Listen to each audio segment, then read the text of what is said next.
की मझधार है। कर ले अम्मी, आप कुछ भी कर ले।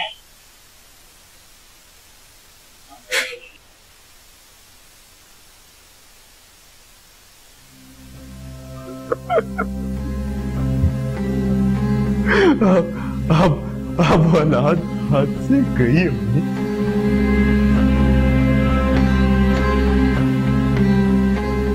उसका इंसाफ अम्मी, ऊपर वाले का इंसाफ ऐसा ही होता है। जब वो इंसाफ लेता है ना, तो फिर ऐसा इंसाफ करता है।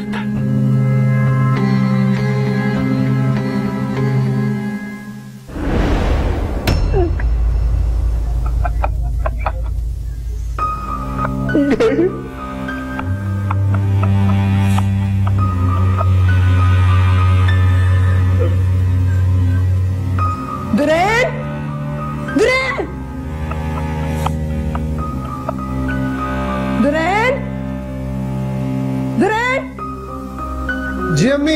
इधर जी अम्मी। लेके जाए यहाँ से, कमरे में लेके जा इसके। सानिया भाई,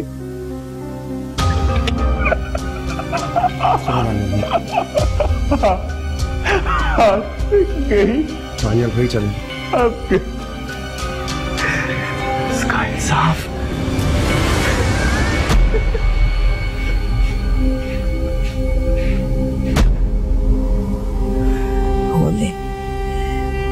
उड़ा ले मेरा मजाक। तेरी निमरा को चुप भगा दिया मैंने। कह दे जो कहना है। आज वो होती तो वो भी मेरे सीने पे मूंग दल रही होती।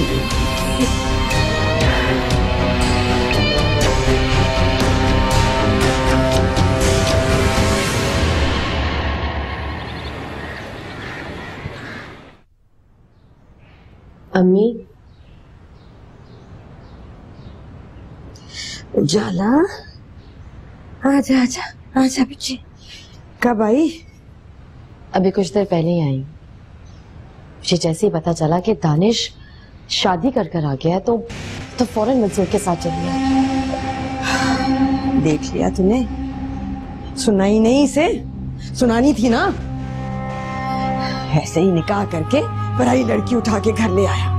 कसम खुदा का, ऐसे होती हैं बेटों की शादियां क्या? कहीं मुंह दिखाने का नहीं छोड़ा। सारे रिश्तेदारों को पता चल गया है। फोन कर करके अफसोस कर रहे हैं मेरे साथ।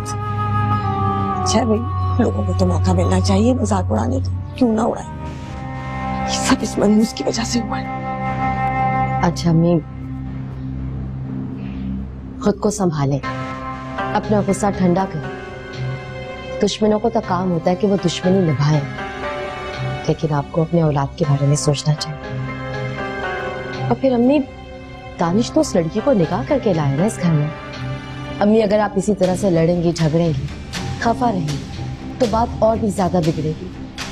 बल्कि मैं तो आपसे यही कहूंगी कि अब आपको उसे कबूल कर लेना चाहिए। हाँ, तो मैं क्या कर रही हूँ? कौन सा झगड़ा किया है मैंने? 2 दिन से पड़ी हूँ ना यहाँ अपना कमरा बंद करके। सब दिल दुखा है मेरा। अफसोस तो हमें भी बहुत हुआ है अम्मी, लेकिन क्या कर सकते, दानिश की यही मर्जी अम्मी। लेकिन मैं आपसे एक बात कहूँ, अगर आप इसी तरह से दानिश से नाराज रहीं तो वो बददिलों के घर छोड़कर चला जाए। मैं आपसे ठीक कह रही हूँ। हो सकता है कि अलीज़ी भी उसे यही कहे कि तुम्हारी अम्मी तो हमें एक्सेप्ट ही नहीं कर रही, तो वो अलग घर लेके रहना शुरू कर दे। फिर क्या करेंगे?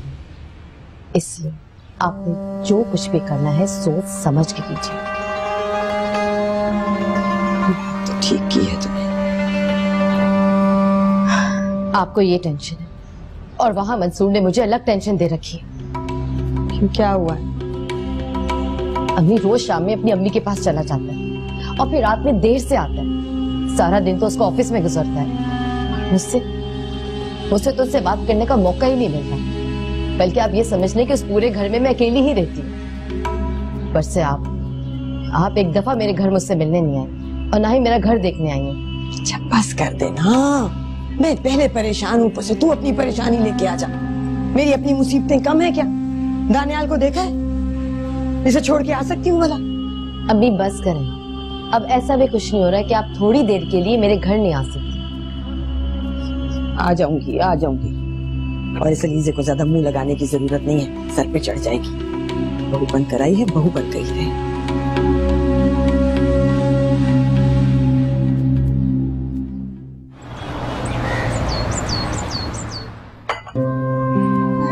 आप ही चाय? क्या सादी चाय पिलाओगी बहन को? नहीं अम्मी, दानिश समोसे भी लाए हैं, रोशनी ला रही है। हाँ। ये लीजिए गर्मा गर्म समोसे आ गए। अरे भाई वाह। शाबाश, पता भी है कि बाजार के समोसे तेल के भरे हुए होते, घर पे बना लेती कुछ। सॉरी, आइंदा घर पे ही बनाऊंगी। वैसे हमारे घर में समोसे बनाने का रिवाज कभी भी नहीं रहा, लेकिन कोई बात नहीं, अब से तुम बना लिया करना। बात सुनो, खाना पकवाने से लेकर घर का हर काम करवा कर देखना चाहिए पहले कि लड़की को उसके घर वालों ने कुछ सिखाया भी है कि नहीं, कितनी सुघड़ है। अरे आंटी कोई बात नहीं, समोसा बहुत मजे का है, क्यों जाला? वैसे मुझे नहीं पता कि अम्मी ने उजाला को समोसे बनाना कब से, हमें तो कभी भी खाने का शर्फ हासिल नहीं हुआ। चलो कोई बात नहीं, अब तो तुम्हारी शादी हो गई है, अब बना के खिला देना। तुम खामोश नहीं रह सकते दानिश। अरे मैं तो बस ऐसे ही कह रहा था भाई, अब तक तो इसने हमें कुछ बना के खिलाया नहीं है, कोई बात नहीं अब खिला देना।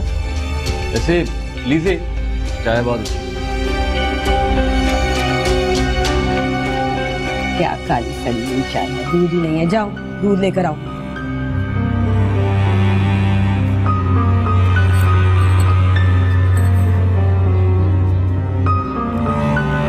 और एक बात याद रखना, तुमने तुम्हारी बीवी को कबूल जरूर किया है, लेकिन अगर तुम इस तरह उसके सामने हमारी बेइज्जती करोगे ना, मुझसे बुरा कोई नहीं होगा, समझे? और आप जो सबके सामने मेरी बीवी।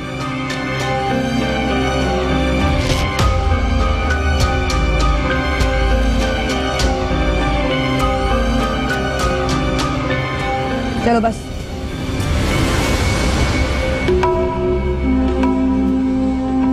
क्या सुखड़ा पाए। वैसे एक और बात कर लीजिए, बहुत ही बुरी चाय बनाई थी, एक घूंट पी के मैंने वापस रख दी। अगर चाय बनानी नहीं आती तो अम्मी से सीख लो, अच्छों को सबक सिखा दिया अम्मी ने। आज तुम्हें तमीज भी सिखा दी। बैठो ना, आप समोसे।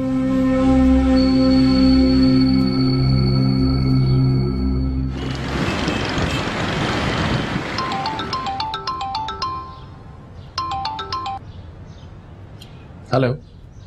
सुनो, वो मैं ये तुमसे कह रही थी कि तुम प्लीज सीधा घर आना, मेरी तबीयत बहुत खराब हो रही है।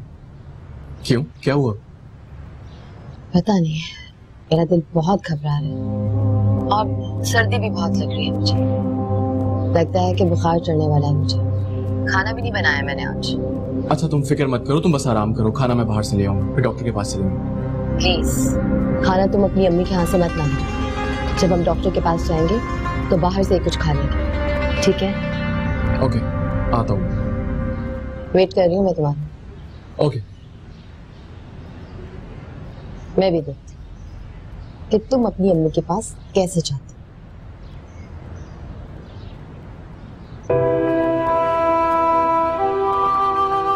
रोशनी, सॉरी तुम्हें डिस्टर्ब कर रही हूँ, प्लीज मुझे बता दो नमक की बोतल कहाँ है? भाभी वही अलमारी में ऊपर तो रखी है, और कहाँ है? नहीं है ना, मैंने हर जगह देख लिया, किचन में कहीं भी नहीं है। भाभी मुझे लगता है आपकी नजर कमजोर हो गई, चलें आपको नया चश्मा बनवा के देते। अभी नमक की बोतल है, किचन में होगी, कहाँ जा सकती है? नहीं है ना दुरैन, कहीं भी नहीं है। अच्छा रुके, मैं देखती हूँ। भाभी आपको एक बात बताऊं, इस घर में भूत है। क्या? इस घर में भूत है? हाँ, और आपको पता है रात में निकल के सबको डराते भी हैं। तो तुम मुझे क्यों डरा रहे हो? दुरैन, तुम मुझे बेवकूफ बना रहे हो। बहुत बुरे हो तुम, बदतमीज। भाभी आप सही कह रही हैं, वहाँ कहीं भी नमक नहीं है। देखा? लो, लगता है असल में भूत आ गए। रुके, मैं अम्मी से पता करती हूँ।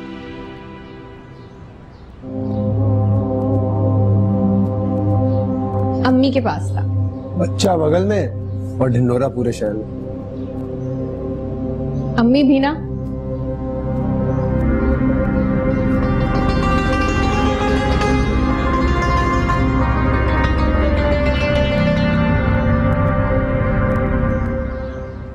वो दानिश की शादी का सुना था ना, तो बस मुबारकबाद देने चली आई।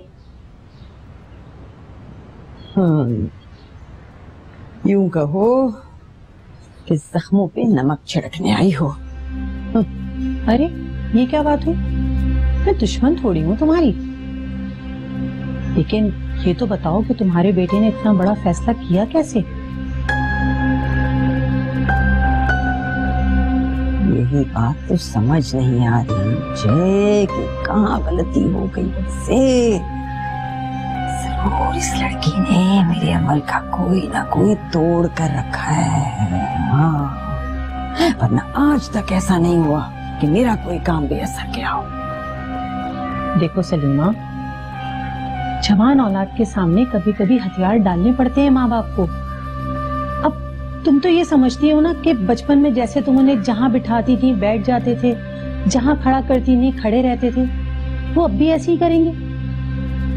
तो आजकल के दौर में ऐसा मुमकिन नहीं है। जो कुछ मैंने उनके लिए किया सारी जिंदगी वो भूल जाएंगे, ये है ना? ये नहीं सोचा था मैंने। सोचा था कि सारी जिंदगी शोहर के जुल्म सहे हैं मैंने, बच्चे बड़े होंगे तो तब ठीक होगा सब। कोई एहसान नहीं किया तुमने उन पर। अब तुम मुझे ही देख लो, मैंने अपनी सारी जवानी अपनी बेवगी में गुजार दी। अल्लाह ने एक बेटा दिया, उसे पालने के चक्कर में अपनी हर ख्वाहिश को मार डाला मैंने। लेकिन देख लो, तुम्हारे सामने है, शादी होते ही अलग हो गया अपनी बीवी को लेके। उसने सोचा मेरे बारे में? खैर, अलग तो मैं इन्हें मर के भी नहीं होने दूंगी, चाहे ये अलीज़े कितनी भी जान मार ले। अब तो सब कुछ तुम्हारे हाथ में है ना, करो ऐसा कोई जोरदार अमल कि वो तुम्हारे काबू में आ जाए। शुरू तो कर दिया है, अब देखो कब तक असर दिखाता है। अच्छा सुनो, आज मेरा बेटा असलम मुझे लेने के लिए आ रहा है। बता रहा था कि उसकी बीवी की तबीयत ठीक नहीं है, 2-4 दिन में उसके घर पे ही रुक जाऊं। तो तुम मुझे भी कोई ताबीज दे दो कि मेरा बेटा भी मेरे पास वापस आ जाए।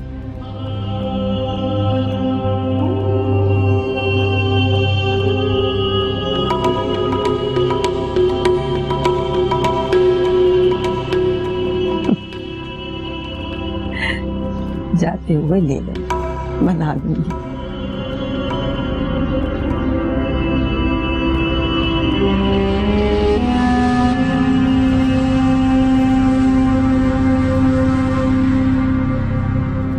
दानिश, इतने दिन हो गए हमारी शादी को, आप अब तक मुझे कहीं बाहर घुमाने नहीं लेके गए।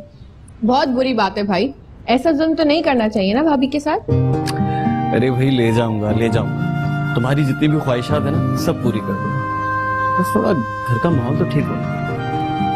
अरे अच्छा हुआ आप लोग सब लोग यहीं मिल गए। आज हम लोग फिल्म देखने जा रहे हैं। आपने तो कोई शादी की ट्रीट वीट देनी नहीं है, तो मैंने सोचा मैं ही दे दूं। क्यों भाभी, चलेंगी ना?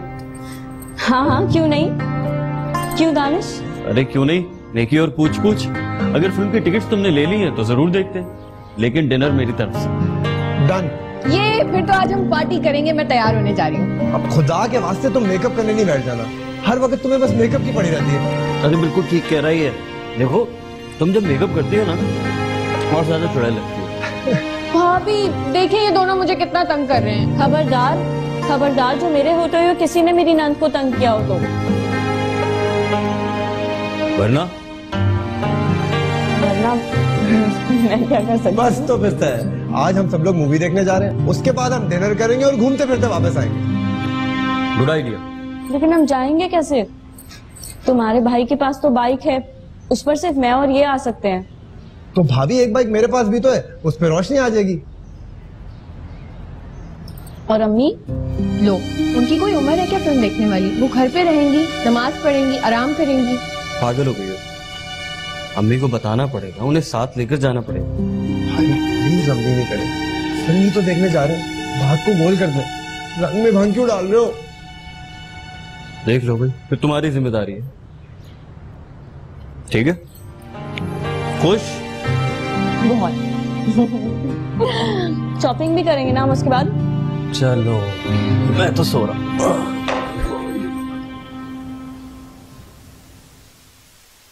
चला गया होगा अपनी माँ के पास।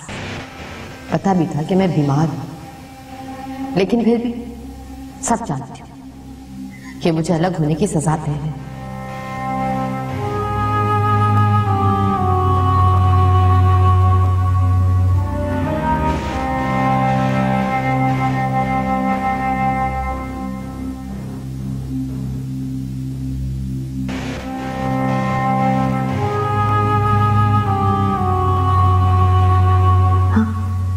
मैं क्यों भूखी रहूं?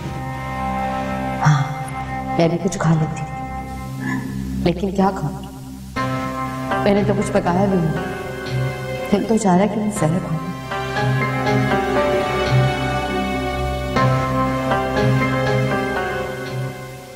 तैयार हो तुम? मैं भी तैयार हूं। वैसे अलीज़े, मैं सोच रहा हूं कि कल हम शॉपिंग पे चलते हैं, तुम अपने लिए कुछ कपड़े भी ले लेना। नहीं, मेरे पास काफी कपड़े हैं। खाला ने जो सूटकेस दिया था उसमें सारे नए कपड़े थे। अरे वो तो खाला ने दिए ना, मैंने तो नहीं दिए। एक ही बात है। ठीक है, मर्जी है तुम्हारी। अच्छा चलो, अब मूड खराब नहीं करो, चलूंगी।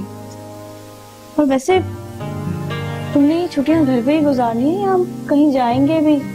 मतलब मरी, इस्लामाबाद, नाहरान, कागान या दुबई? दुबई? भाई वाह। शुक्रिया। अच्छा मजाक में बात मत टालो, मरी तक ही चल लूं। अरे चलेंगे बाबा, चलेंगे, बस थोड़ा इंतजार। वैसे अम्मी के रवैये से अंदाजा तो होता है, लेकिन कुछ कहती नहीं हूँ आजकल।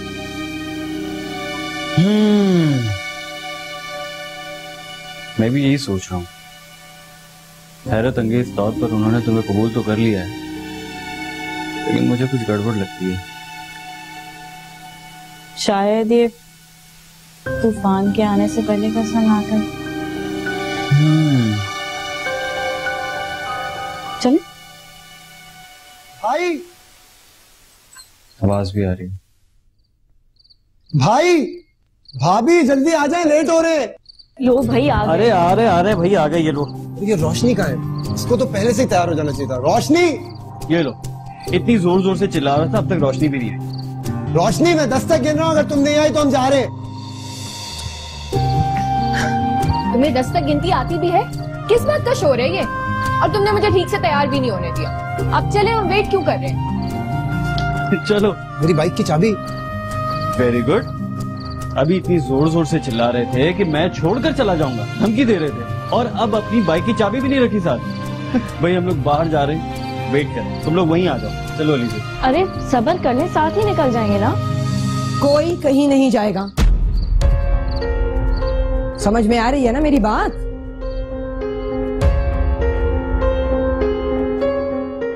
जिंदगी दो नहीं, हम की मझधार, हम की मझधार।